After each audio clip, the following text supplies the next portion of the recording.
Alright guys, how's it going? Eastbayanglers out here. Today we're talking all about the California Aqueduct. The Aqueduct, we're talking about how to fish the Aqueduct. Most importantly, how to fish it. So, generally, the California Aqueduct is going to have some type of a small flow. Maybe it's being blown by the wind, but generally this water is going somewhere. So the aqueduct is a really interesting little body of water, because if you guys go out there and you throw, for example, jerk baits, jerk baits work really well in the aqueduct. And they're going to get you stripers, they're going to get you bass, they're going to get you some occasional random catches. But the jerk bait's a phenomenal bait to use out there when you're fishing the California Aqueduct. I would really make sure you have a jerk bait with you, and some type of a shad, bait fish, minnow pattern. Any one of those really would work. So there, different variations, doesn't really matter. If you just got one of those, bring them. Another thing we're going to talk about is going to be glide baits. Glide baits work really well.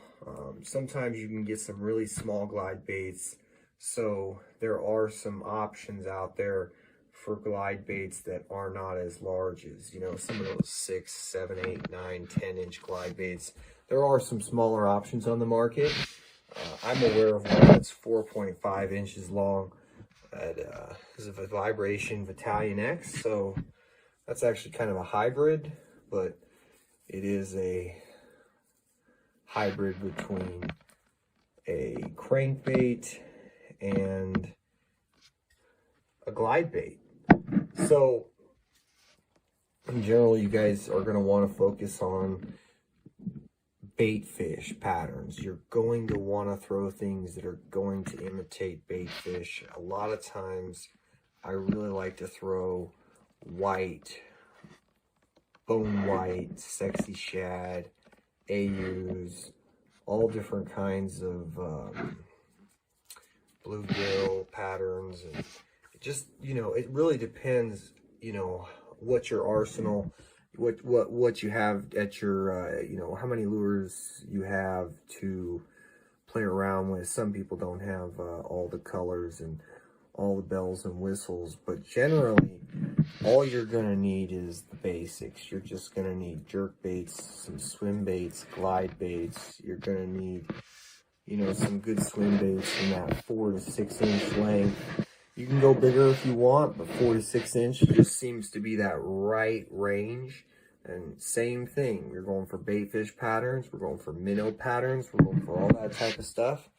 And these baits work really well. And generally when I'm fishing the aqueduct, you're going to want to fish, if you can, with the current, or on the edges, but you're not really on the sides, but you're not really going to want to work as much up the river against having your lure come directly working against that water.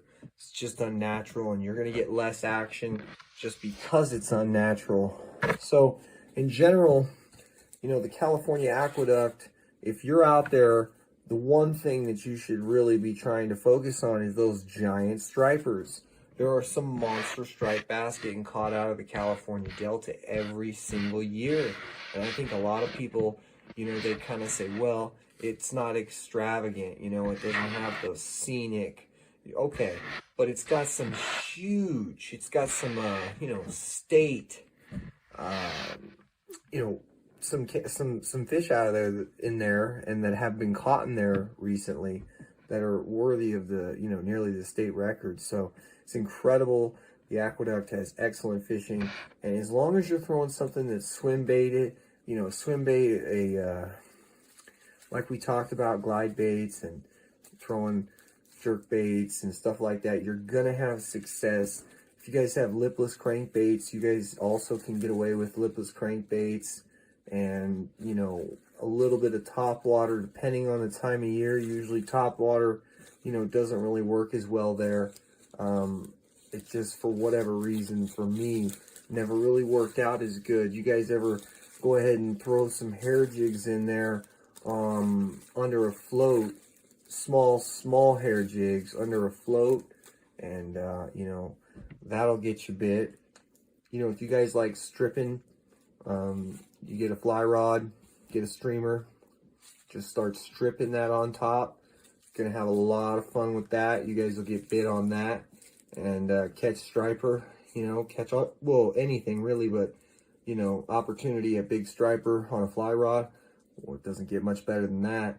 So, you know, I mean, there's a lot of options out there for these striper, but we're trying to go for those bait fish, those minnow fish patterns. We're trying to focus on, you know, reaction bites. We're trying to, you know, kind of cover some water at the same time. You can have a rod out, and that can have bait, you know, some bait on it.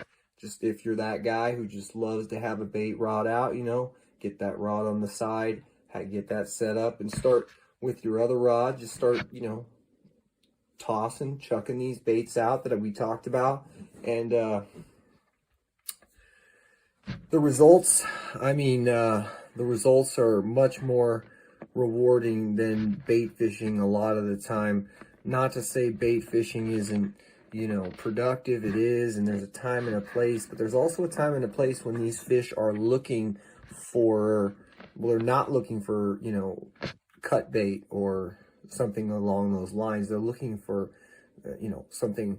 They're keying in on a particular food that they're already focused on. So there might be fry, say striper fry, that are in the aqueduct, you know, after they spawn, and maybe they're keying in on a certain size and profile, you know, so maybe they're eating something else in there, but they're definitely at certain times of the year keying in on certain colors and certain profile sizes, you know, profiles and certain sizes. I mean, it's really important, because sometimes you're just going to have to understand bait fishing isn't going to work, and sometimes vice versa.